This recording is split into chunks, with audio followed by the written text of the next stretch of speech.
Welcome to another tutorial. First of all, like and subscribe to my YouTube channel. Then we are going to start a video. Please watch the full video. Do not skip. Open the pixel app. Select a shape. Remove the background. Select the orange color. Select another photo. Crop the photo. Remove the background. Select the orange color. To back the photo. Save the photo and shape. Adjust the save confirmation. Change the background color.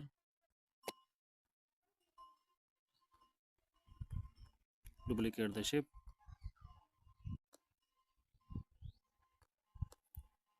Select the color filter. Adjust the color of shape.